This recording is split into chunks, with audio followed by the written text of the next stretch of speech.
Hello everyone, आज हम पढ़ेंगे क्लास 10th की फिजिक्स का चैप्टर नंबर 2 जिसका नाम है human I and colourful world.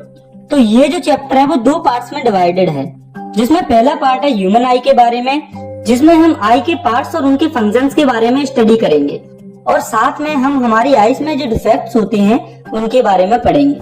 और सेकंड पार्ट में हम कलरफुल वर्ल्ड के बारे में समझेंगे, जहाँ पर हम rainbow formation, dispersion, scattering of light जैसे और भी टॉपिक्स को पढ़ेंगे।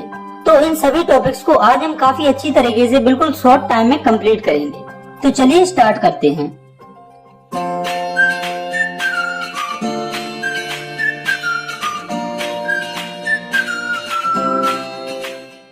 तो सबसे पहले हम समझते हैं ह्यूमन आई के बारे में। तो ये तो काफी बेसिक चीज हो गई, क्योंकि हम सब जानते हैं कि आई जो है उसकी हेल्प से हम चीजों को देख पाते हैं। तो हमें अब तक आई के बारे में सिर्फ इतनी ही नॉलेज है, लेकिन ये जो आई है वो बाहर से जितनी सिंपल दिखती है, अंदर से उतनी ही कॉम्प्लेक्स स्ट्रक्चर होती है। इसके कई सारे पार्ट्स होते हैं जिन्हें हम एक एक करके समझने वाले हैं। तो आई हमारी बॉडी में एक ऑर्गन होता है जिसकी वजह से हम देख पाते हैं, और इसका जो डायमीटर होता है वो होता है अप्रोक्स 2.4 सेंटीमीटर। इसके बाद है इसके पार्ट्स। तो आई का पहला पार्ट है कॉर्निया। तो इस डायग्राम में आप जो ये पार्ट देख रहे हैं ये है कॉर्निया। तो it is the outermost transparent part of the eye that covers and protect eye and allow light to enter in the eye। तो ये जो है वो आई का बाहरी और ट्रांसपेरेंट पार्ट होता है। ट्रांसपेरेंट यानी कि पारदर्शी, जिससे कि लाइट पास आउट हो सकती है, और ये जो है वो आई को कवर और प्रोटेक्ट करता है और साथ में लाइट को अलाउ करता है आई में एंटर के लिए। इसके बाद है अगला पार्ट जो कि है आइरिस। तो it is a dark muscular tissue behind cornea that controls the size of people. तो आप इस डायग्राम को देखिए, इसमें ये जो आपको दिख रहा है ये है आइरिस। तो ये एक डार्क मस्कुलर टिश्यू होता है जो कि कॉर्निया के पीछे प्रेजेंट होता है, जो कि पीपल के साइज को कंट्रोल करता है। पीपल क्या होता है ये हम आई के अगले पार्ट में यानी कि अब समझने वाले हैं। तो it is a small opening in the iris that controls the amount of light to enter in the eye. It is also called window of the eye. तो पीपल जो है वो एक स्मॉल ओपनिंग होती है आइरिस में। तो इस आइरिस के अंदर ये डार्क वाला जो पार्ट आपको दिख रहा है ये है पीपल। तो ये जो पीपल है वो कंट्रोल करता है कि हमारी आई में कितनी लाइट जाएगी। जैसे कि हम किसी लाइट वाले कमरे में होते हैं या फिर सनलाइट में होते हैं, तब पीपल का जो साइज है वो कम हो जाता है।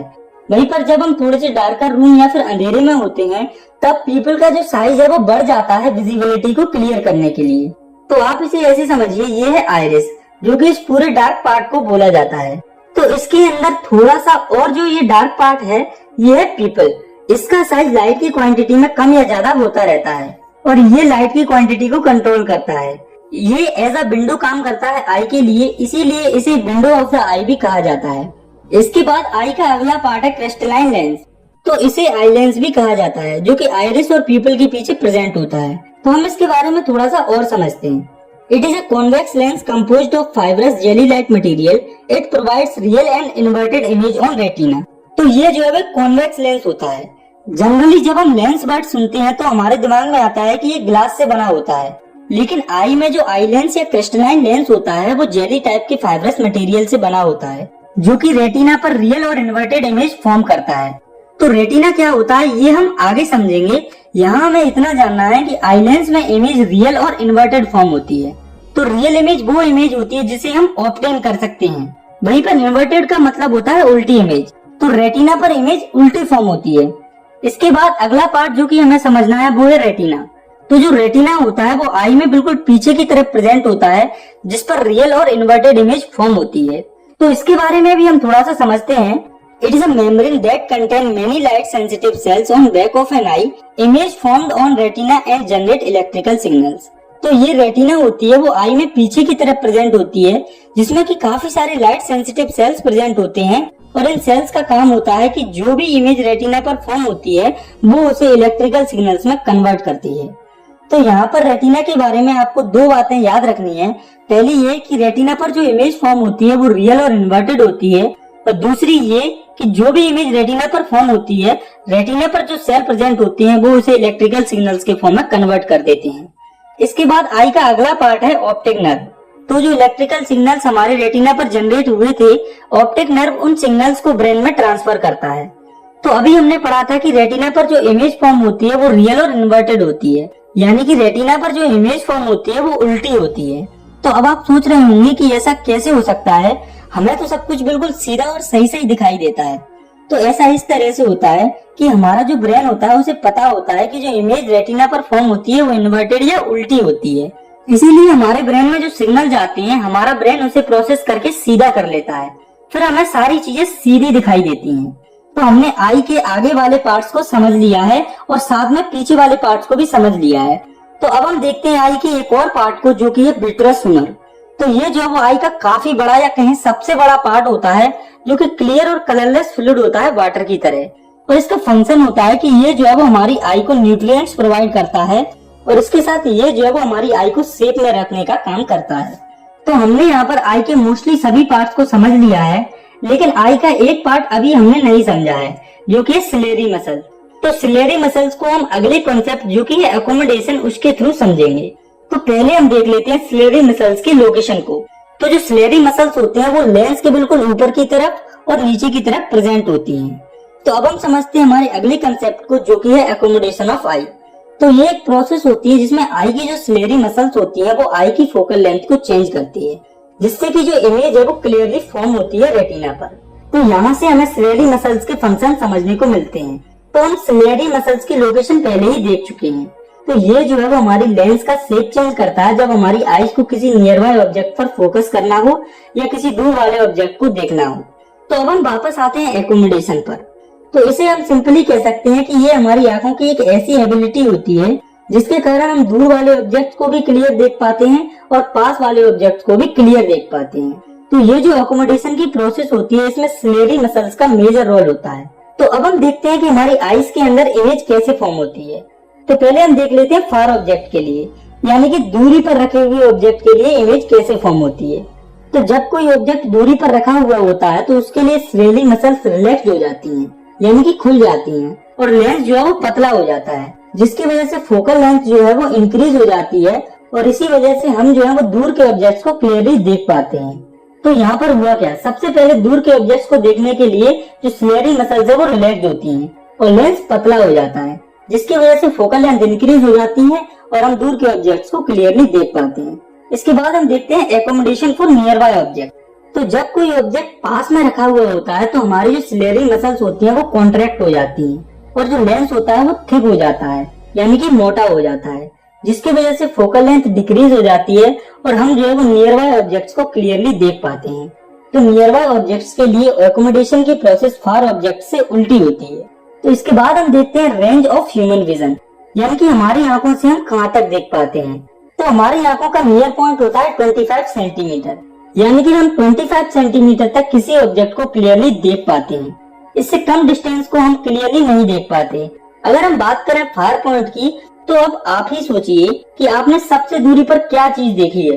तो आपने काफी दूर दूर की चीजों को अपनी आंख से देखा होता है, जैसे कि सन, मून, ईटीसी।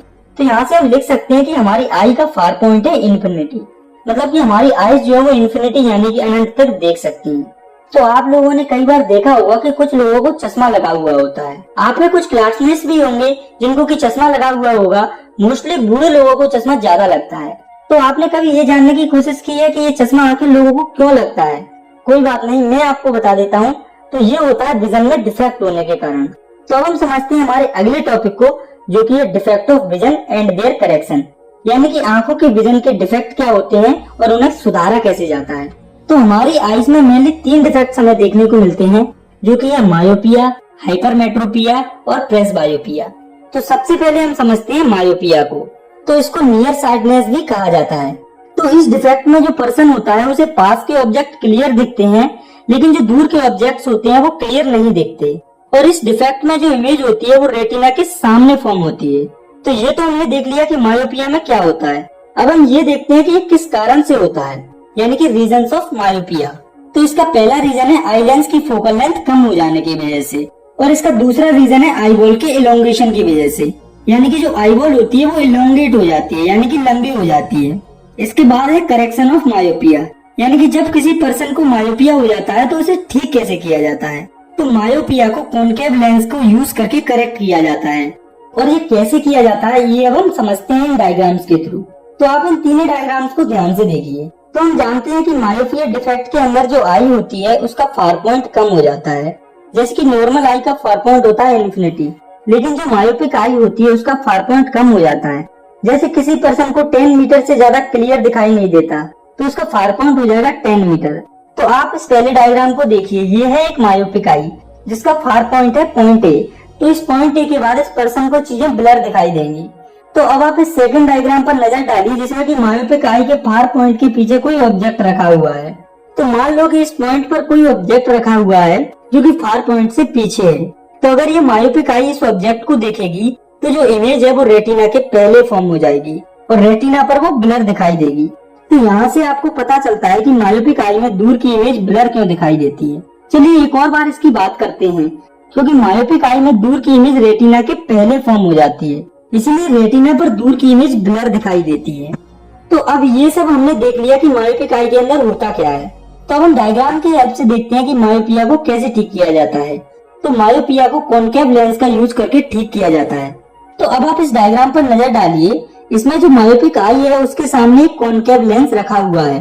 तो ये जो कॉनकेव लेंस होता है वो फार पॉइंट को पॉइंट ए से बढ़ाकर इन्फिनिटी कर देता है, और जो इमेज इससे पहले रेटिना से पहले फॉर्म हो रही होती है वो कॉनकेव लेंस की वजह से रेटिना पर फॉर्म होने लगती है, जिसकी वजह से डिफेक्टेड पर्सन को दूर का ऑब्जेक्ट भी क्लियर नजर आने लगता है।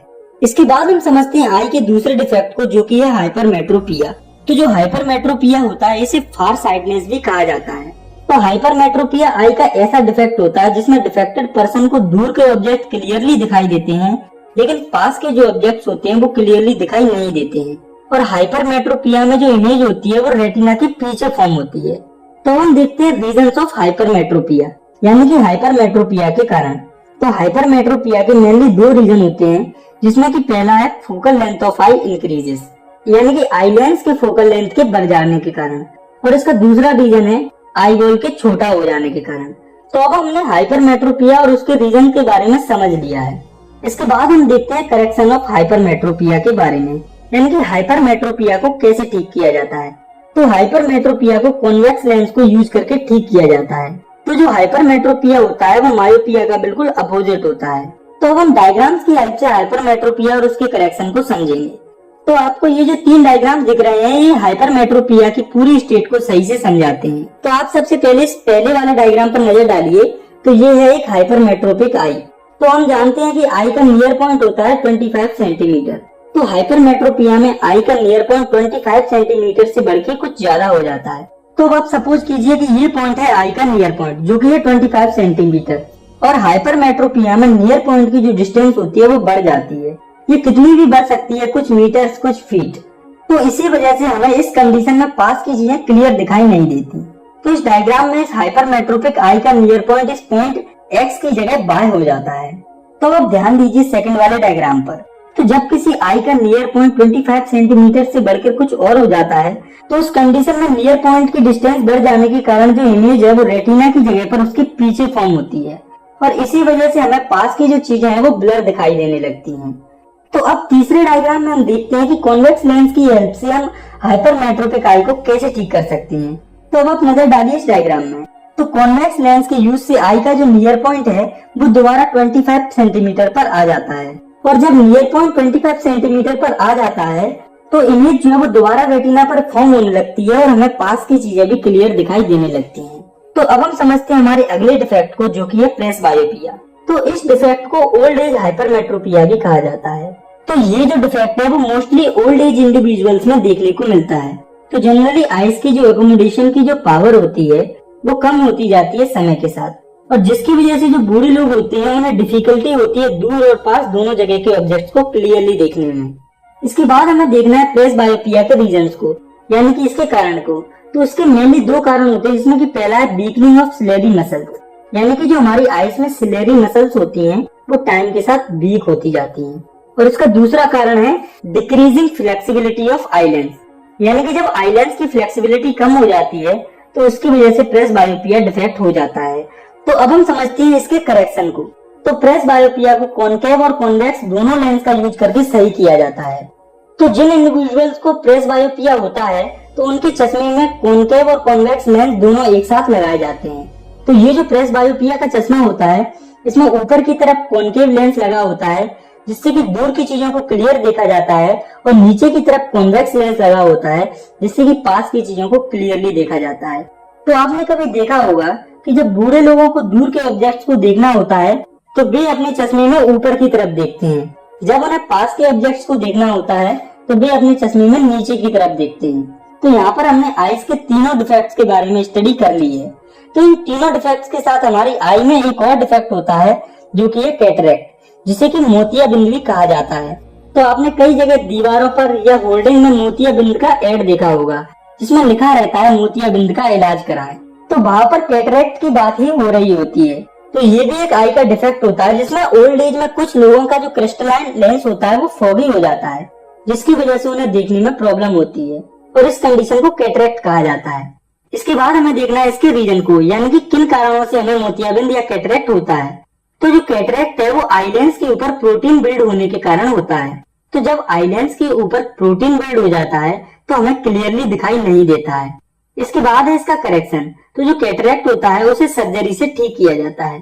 तो सर्जरी में आई लेंस के ऊपर जो प्रोटीन होता है उसे सर्जरी करके रिमूव किया जाता है। जब ये प्रोटीन आई लेंस से हट जाता है तो हमें फिर से चीजें क्लियरली दिखाई देने लगती हैं। तो यहाँ तक हमने ह्यूमन आई और उनके पार्ट्स और उनके डिफेक्ट्स के बारे में स्टडी कर ली है। तो यहाँ पर इस चैप्टर में हमें आई के बारे में केवल इतनी ही स्टडी करनी है। तो अब हम समझते हैं इस चैप्टर के दूसरे पार्ट को, जो कि है कलरफुल वर्ल्ड। तो कलरफुल वर्ल्ड वाले टॉपिक में सबसे पहले हमें समझना है reflection of light through a prism, यानी कि लाइट का रिफ्लेक्शन प्रिज्म के थ्रू। तो रिफ्लेक्शन क्या होता है ये हम पिछले चैप्टर में समझ चुके हैं। और अगर हम बात करें प्रिज्म की तो ये कुछ ऐसी दिखती है।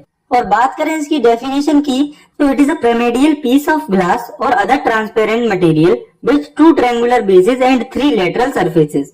मतलब कि प्रिज्म एक पिरामिडियल पीस होता है ग्लास का या किसी और ट्रांसपेरेंट मटेरियल का, जिसमें 2 ट्रायंगुलर बेस होते हैं और 3 लेटरल सरफेसेस होते हैं। जैसा कि आप इस प्रिज्म के डायग्राम में देख पा रहे हैं, ये है 2 ट्रायंगुलर बेस और ये है 3 लेटरल सरफेसेस। इसके बाद हमें समझना है एंगल ऑफ प्रिज्म के बारे में।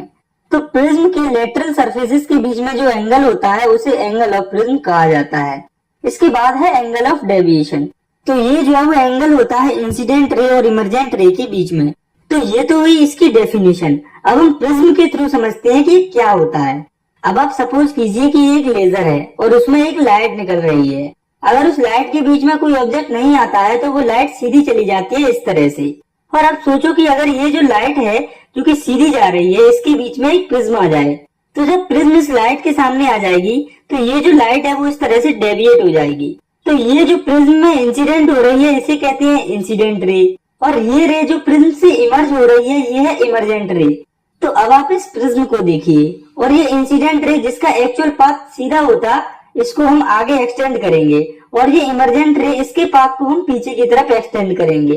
तो ये वाला जो एंगल जो इंसिडेंट रे और इमर्जेंट रे के बीच में बन रहा है वो होगा एंगल डी, यानी कि एंगल ऑफ डेविएशन। तो यहाँ पर आपको ये याद रखना है कि जब प्रिज्म से लाइट पास होती है तो वो बेंड हो जाती है या डेविएट हो जाती है, और जिस एंगल से वो लाइट डेविएट होती है उसे कहा जाता है एंगल ऑफ डेविएशन। तो अब हमें देखना है कि जब प्रिज्म से व्हाइट लाइट को पास किया जाता है तब क्या होता है। तो अगर किसी ग्लास प्रिज्म से व्हाइट लाइट को पास किया जाता है तो डिस्पर्जन होता है। तो डिस्पर्जन क्या होता है ये हम देखते हैं। तो when the white light passes through a glass prism, then white light splits into the 7 colors and this phenomenon is called dispersion। मतलब कि जब व्हाइट लाइट ग्लास प्रिज्म से पास होती है तब वो 7 डिफरेंट कलर्स में स्प्लिट अप हो जाती है, और इस फिनोमिनन को डिस्पर्जन कहा जाता है। और लाइट जिन 7 कलर्स में स्प्लिट होती है वे होते हैं violet, indigo, blue, green, yellow, orange and red. इन 7 कलर्स को हम शॉर्ट में भी याद रख सकते हैं। तो इसके लिए हम इन सभी कलर्स के फर्स्ट लेटर को याद कर लेंगे। तो जब हम इन 7 कलर के फर्स्ट लेटर को एक साथ लिखेंगे तो ये वर्ड फॉर्म होगा जो कि है विबग्योर, जो कि VIVGYOR से मिलकर बना हुआ है। तो आपको इस वर्ड को अच्छे से याद रखना है। तो जब लाइट इन 7 कलर्स में स्प्लिट होती है तो इन 7 कलर्स को स्पेक्ट्रम कहा जाता है। तो जब लाइट प्रिज्म से पास होती है तब वो कुछ इस तरह से स्प्लिट हो जाती है। तो अब आप इस स्पेक्ट्रम में देख सकते हैं कि नीचे की तरफ है वायलेट कलर और ऊपर की तरफ है रेड कलर। तो ऐसा इसीलिए होता है क्योंकि जो वायलेट कलर होता है उसकी वेवलेंथ इन 7 कलर में सबसे कम होती है, इसीलिए ये सबसे ज्यादा बैंड होती है। ऐसे ही इससे थोड़ी ज्यादा वेवलेंथ होती है इंडिगो की, जो कि इसके ऊपर प्रेजेंट है। तो आपको बस इतना याद रखना है कि जिस कलर की वेवलेंथ ज्यादा होती है वो स्पेक्ट्रम में ऊपर की तरफ प्रेजेंट होता है।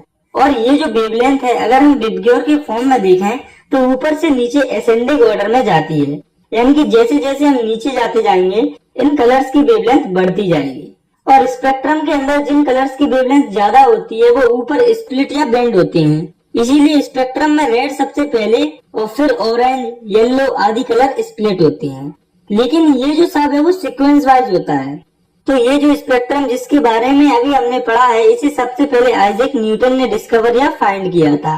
तो जब न्यूटन ने प्रिज्म से व्हाइट लाइट को 7 कलर्स में स्प्लिट होते हुए देखा तो उसने सोचा कि अगर लाइट को 2 कंसेक्यूटिव प्रिज्म से पास किया जाए तो हो सकता है ये जो व्हाइट लाइट 7 कलर्स में स्प्लिट हुई है वो आगे और भी कलर्स में स्प्लिट हो जाए। लेकिन जब न्यूटन ने 2 आइडेंटिकल प्रिज्म को सामने रखा और जब उसने उनसे व्हाइट लाइट को पास किया तो जो रिजल्ट आता है वो बिल्कुल शॉकिंग और अनएक्सपेक्टेड होता है। और वो रिजल्ट होता है कि जब पहले ग्लास प्रिज्म से जब व्हाइट लाइट पास होती है तब वो एज एक्सपेक्टेड 7 कलर्स में स्प्लिट हो जाती है। लेकिन जब ये 7 कलर्स दूसरी प्रिज्म में एंटर करते हैं तब ये व्हाइट लाइट की फॉर्म में इमर्ज होते हैं।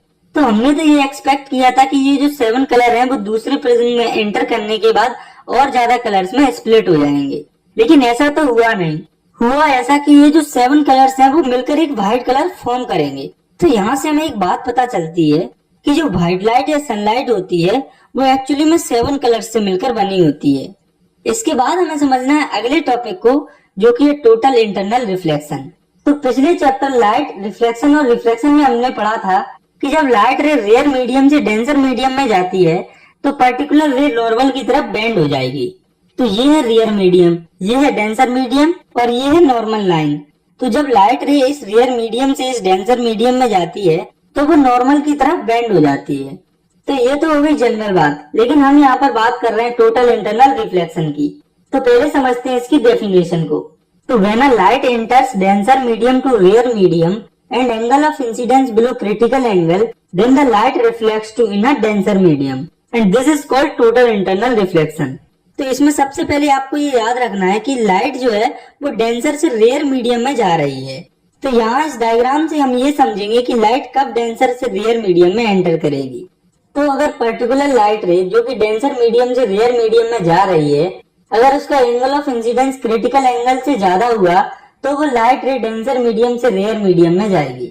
तो क्रिटिकल एंगल वो एंगल होता है जिससे एंगल ऑफ इंसिडेंस का एंगल ज्यादा होने पर लाइट रे डेंसर से रेयर मीडियम में पास हो पाती है। तो जो टोटल इंटरनल रिफ्लेक्शन फिनोमिनन होता है उसमें जो एंगल ऑफ इंसिडेंस होता है वो क्रिटिकल एंगल से कम होता है, इसीलिए लाइट रे जो है वो डेंसर मीडियम से डेंसर मीडियम में ही रिफ्लेक्ट हो जाती है, कुछ इस तरह से। और इस फिनोमिनन को टोटल इंटरनल रिफ्लेक्शन कहा जाता है। इसके बाद हमें समझना है टोटल रिफ्लेक्शन के एक और फिनोमिनन को, जो कि है रेनबो फॉर्मेशन। तो ग्लास प्रिज्म से लाइट के डिस्पर्जन को भले ही आपने ना देखा हो, लेकिन आप सभी ने रेनबो यानी इंद्रधनुष को आसमान में बनते हुए जरूर देखा होगा। तो अब हम समझते हैं इसके बारे में।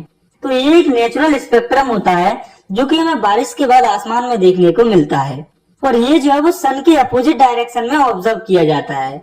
और जब रेनबो बनता है तो हमें ये 3 फिनोमिनन देखने को मिलते हैं, जो कि है रिफ्रैक्शन, डिस्पर्जन और टोटल इंटरनल रिफ्लेक्शन। तो अब हम देखते हैं रेनबो फॉर्मेशन को डायग्राम की हेल्प से। तो यहाँ पर ये है हमारा सन। तो जब सन से लाइट इस वाटर ड्रॉप पर पड़ती है तो यहाँ पर रिफ्रैक्शन होता है। और रिफ्रैक्शन इसलिए क्योंकि आप देख सकते हैं कि यहाँ पर लाइट जो है वो एयर मीडियम से वाटर मीडियम में पास हो रही है। और जब लाइट एयर से वाटर मीडियम में पास हो जाएगी तो उसके बाद ये जो लाइट है इसका डिस्पर्जन हो जाएगा, यानी कि ये वाटर ड्रॉप के अंदर इन 7 कलर्स में स्प्लिट हो जाएगी। और जब लाइट का इस वाटर ड्रॉप के अंदर डिस्पर्जन हो जाता है उसके बाद इसमें होता है इंटरनल रिफ्लेक्शन। तो ये जो वाटर ड्रॉप है जिसमें डिस्पर्जन हुआ है उसका जो एंगल ऑफ इंसिडेंस है वो क्रिटिकल एंगल से कम होता है, और इसमें इंटरनल रिफ्लेक्शन की वजह से ये जो 7 कलर्स हैं वो इधर की तरफ डाइवर्ट होते हैं और हमें रेनबो फॉर्म होते हुए दिखता है। तो रेनबो फॉर्मेशन की प्रोसेस में हमारी लोकेशन यहाँ पर रहती है और हमें रेनबो फॉर्म होते हुए दिखता है। इसके बाद हम समझते हैं अगले फिनोमिनन को, जो कि है एटमॉस्फेरिक रिफ्लेक्शन। तो पिछले चैप्टर में हमने रिफ्रैक्शन के बारे में पढ़ा था और आज भी हम रिफ्रैक्शन को ही पढ़ने जा रहे हैं। लेकिन ये वाला जो रिफ्रैक्शन जो कि हम पढ़ने जा रहे हैं ये सिंपल रिफ्रैक्शन से थोड़ा अलग है, क्योंकि अब हम पढ़ने जा रहे हैं रिफ्रैक्शन को एटमॉस्फेयर के अंदर। तो आप सभी ने बचपन में एक पोयम जरूर पढ़ी या सुनी होगी, और अभी भी आप छोटे बच्चों से वो पोयम सुनते होंगे जिसका नाम है ट्विंकल ट्विंकल लिटिल स्टार। तो ये पोयम हर किसी ने अपने बचपन में जरूर पढ़ी या सुनी होती है। तो अब अगर मैं आपसे कहूँ कि मैं और आप जिसने ये पोयम पढ़ी या सुनी है, उन्हें बचपन से लेकर आज तक उल्लू बनाया गया है, क्योंकि ये जो स्टार होते हैं वो एक्चुअली में ट्विंकल करते ही नहीं है, वो बस हमें ट्विंकल करते हुए दिखते हैं एटमॉस्फेरिक रिफ्लेक्शन के कारण। तो इसको समझने से पहले हम समझते हैं एटमॉस्फेयर को। तो ये जो वो गैसेस की लेयर से बना होता है जो कि पूरे प्लैनेट को सराउंड करता है। जैसे कि अर्थ का है एक पर्टिकुलर एटमॉस्फेयर जो कि gases, water droplets, dust particles etcetera से मिलकर बना होता है। और हम जानते हैं कि जो रिफ्रैक्शन होता है वो होता है मीडियम्स में रिफ्रैक्टिव इंडेक्स के गैप से। और हमारे एटमॉस्फेयर में भी कुछ हॉट गैसेस होती हैं, कुछ कोल्ड गैसेस होती हैं, और हॉट और कोल्ड गैसेस के रिफ्रैक्टिव इंडेक्स में भी कुछ गैप होता है। जैसे कि हॉट गैसेस का रिफ्रैक्टिव इंडेक्स कम होता है कोल्ड गैसेस से, और इसी रिफ्रैक्टिव इंडेक्स के गैप की वजह से लाइट जब एटमॉस्फेयर में डिफरेंट डिफरेंट गैसेस से पास होती है जिनके रिफ्रैक्टिव इंडेक्स अलग अलग होते हैं, उसमें रिफ्रैक्शन होता है। और लाइट के उस एटमॉस्फेयर में रिफ्रैक्शन को एटमॉस्फेरिक रिफ्रैक्शन कहा जाता है। और ये जो एटमॉस्फेरिक रिफ्रैक्शन होता है इसकी वजह से मेनली हमें दो फिनोमेनन देखने को मिलते हैं, जो कि ट्विंकलिंग ऑफ स्टार यानी कि तारों का टिमटिमाना, और advance sunrise and delayed sunset यानी कि सूर्य के अस्त और उदय होने में इस फिनोमेनन का रोल होता है। और ये दोनों फिनोमेनन कैसे होते हैं ये अब हम समझते हैं। तो पहले हमें देखना है ट्विंकलिंग ऑफ स्टार वाले फिनोमेनन को। तो मैं आपको बताना चाहता हूँ कि ये जो स्टार होते हैं वो एक्चुअली में ट्विंकल करते ही नहीं है, ये बस हमें टिमटिमाते हुए दिखते हैं, एक्चुअली में टिमटिमाते नहीं है। इसे आप इस डायग्राम से समझिए, जैसे कि ये है आप और ये है अर्थ, और आप यहाँ से स्टार्स को देख रहे हैं। तो जब स्टार से लाइट अर्थ पर आएगी तो वो लाइट हमारे एटमॉस्फेयर से पास होगी, और हमारे एटमॉस्फेयर में काफी सारी गैसेस प्रेजेंट होती है, और जब लाइट एटमॉस्फेयर से पास होती है तो गैसेस के डिफरेक्ट रिफ्रैक्टिव इंडेक्स के कारण उस लाइट का एटमॉस्फेरिक रिफ्रैक्शन हो जाता है, और हमें स्टार की अपीरियंट पोजीशन एक्चुअल पोजीशन से गलत दिखती है। और लाइट जो कि हमारी आइज तक एटमॉस्फेयर के थ्रू पहुंचती है वो एटमॉस्फेरिक रिफ्रैक्शन के कारण ऊपर नीचे होती हुई आती है। इसलिए स्टार से जो लाइट आती है वो हमें कभी कम या ज्यादा दिखती है, और हमें लगता है कि स्टार ट्विंकल हो रहे हैं यानी कि टिमटिमा रहे हैं। तो अब आप सोचिए कि जब हमें तारे टिमटिमाते हुए दिखते हैं तो जो प्लैनेट्स होते हैं वो हमें टिमटिमाते हुए क्यों नहीं दिखते? तो ऐसा इसीलिए होता है क्योंकि जो प्लैनेट्स होते हैं वो काफी पास में होते हैं हमारी अर्थ के। अगर हम उन्हें कंपेयर करें स्टार से तो प्लैनेट्स पास में होने की वजह से बड़े दिखते हैं, इसीलिए वो हमें टिमटिमाते हुए नहीं दिखते। इसके बाद है दूसरा फिनोमिनन जो कि है advance sunrise and delayed sunset. तो आपने शायद कभी किसी से सुना होगा कि जो सन होता है वो हमें एक्चुअल सनराइज से 2 मिनट पहले दिखने लगता है, और सनसेट होने के 2 मिनट बाद भी हमें दिखता रहता है। तो ये जो एडवांस सनराइज और डिलेड सनसेट का जो फिनोमिनन होता है वो एटमॉस्फेरिक रिफ्रैक्शन के कारण होता है। आप इसे इस डायग्राम की हेल्प से समझ सकते हैं। तो ये है अर्थ, और ऊपर ये जो आप देख रहे हैं ये है एटमॉस्फेयर, और ये है ईस्ट साइड और ये है वेस्ट साइड, और ये जो लाइन आपको दिख रही है ये है ओरिजिन। तो सन जब इस ओरिजिन लाइन से ऊपर आता है तब सनराइज कंसीडर किया जाता है। तो अब आप यहाँ पर देखिए, यहाँ पर जो सन है वो ओरिजिन के नीचे है, और यहाँ से सन की लाइट एटमॉस्फेयर तक पड़ती है। तो हम जानते हैं कि एटमॉस्फेयर के बाहर रेयर मीडियम होता है और अंदर डेंसर मीडियम होता है। तो जब लाइट सन से एटमॉस्फेयर पर पड़ती है तो वो बेंड हो जाती है, और इंडिविजुअल जो अर्थ पर खड़ा रहता है उसे एटमॉस्फेरिक रिफ्रैक्शन के कारण 2 मिनट जल्दी सनराइज देखने को मिलता है। और सेम कंडीशन हमें सनसेट पर भी देखने को मिलती है। तो सनसेट के टाइम पर सन जो है वो हॉरिजन के नीचे चला जाता है। तो यहाँ पर भी लाइट जो है वो इसी तरह से रिफ्लेक्ट होती है, और इसीलिए हमें सनसेट होने के 2 मिनट बाद भी सन दिखाई देता रहता है। इसके बाद हमें समझना है इस चैप्टर के आखिरी टॉपिक को, जो कि है स्कैटरिंग ऑफ लाइट। तो इसे आप ऐसे समझिए कि जब लाइट एटमॉस्फेयर से पास होती है और वो एटमॉस्फेयर में प्रेजेंट छोटे बड़े पार्टिकल से टकराती है तो वो इनसे टकराकर स्कैटर हो जाएगी, यानी कि अलग अलग डायरेक्शन में फैल जाएगी, और इसी फिनोमिनन को हम स्कैटरिंग ऑफ लाइट कहते हैं। और ये जो लाइट की स्कैटरिंग होती है वो पार्टिकल्स के साइज पर डिपेंड करती है। जैसे कि जो छोटे या फाइन पार्टिकल्स होते हैं वो ब्लू कलर को सबसे ज्यादा स्कैटर करते हैं, यानी कि लाइट जब छोटे पार्टिकल से पास होती है तब ब्लू कलर सबसे ज्यादा दिखता है। और ऐसा इसीलिए होता है क्योंकि ब्लू कलर की सबसे शॉर्ट वेवलेंथ होती है। वहीं पर जब लाइट मीडियम साइज के पार्टिकल से पास होती है तो मेनली रेड कलर स्कैटर होता है, क्योंकि रेड कलर की वेवलेंथ लंबी होती है। और जो लार्ज पार्टिकल होते हैं वो सभी कलर्स की लाइट को स्कैटर करते हैं, इसीलिए हमें लाइट का कलर व्हाइट दिखता है, लेकिन एक्चुअली में ये 7 कलर से मिलकर बनी होती है। तो स्कैटरिंग ऑफ लाइट में हमें पहला कंसेप्ट समझना है, जो कि टिंडल इफेक्ट। तो टिंडल इफेक्ट के बारे में आप पहले भी क्लास 9th में पढ़ चुके हैं। चलिए यहाँ पर भी हम एक बार इसको रिवाइज कर लेते हैं। तो हमारे एटमॉस्फेयर में कई सारे dust particles, टिनी water droplets, smoke particles etcetera present होते हैं, और लाइट जो है वो हम तक इन पार्टिकल्स को पास करते हुए आती है। तो लाइट जब इन कोलॉइडल सॉल्यूशन से पास होती हुई हम तक आती है, तो हमें लाइट का जो पाथ है वो दिखता है, और इस फिनोमेनन को टिंडल इफेक्ट कहा जाता है। इसे अगर आपको एक्सपीरियंस करना है तो आप सुबह सुबह किसी कमरे जिसमें कि एक साइड से छोटी सी जगह से सनलाइट आ रही हो, तो आपको लाइट कोलोडियल सॉल्यूशन से पास होते हुए या फिर कहीं टिंडल इफेक्ट दिख जाएगा।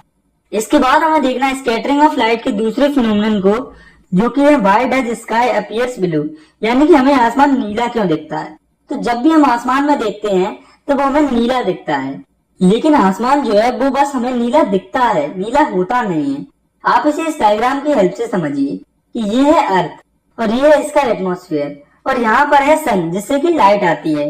तो हम जानते हैं कि एटमॉस्फेयर में ऊपर की तरफ छोटे छोटे पार्टिकल्स प्रेजेंट होते हैं, और लाइट जब इन पार्टिकल से पास होती है तो ब्लू कलर सबसे ज्यादा स्कैटर होता है, क्योंकि हमने अभी पढ़ा है कि जो छोटे या माइन्यूट पार्टिकल्स होते हैं वो ब्लू कलर को ज्यादा स्कैटर करते हैं, और ये जो ब्लू लाइट है वो इस तरह से पूरे एटमॉस्फेयर में स्कैटर हो जाती है।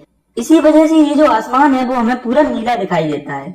इसके बाद हमें देखना है why sun appears red at the time of sunrise and sunset, यानी कि जो सन है वो राइज होते समय और सेट होते समय रेड क्यों दिखाई देता है।